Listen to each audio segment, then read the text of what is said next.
திருத்தணி முருகன் கோயில் முருகனுடைய அறுபடை வீடுகளில் 5ஆம் படை வீடாக இருக்குது.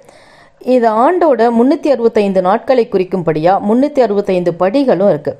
தேவர்களுக்கெல்லாம் துன்பத்தை கொடுத்த சூரபத்மனை போர் செய்து அவனை வதம் செய்து வள்ளியை மனம் செய்து கொண்ட இடம்தான் இந்த திருத்தணி அப்படிங்கிறது.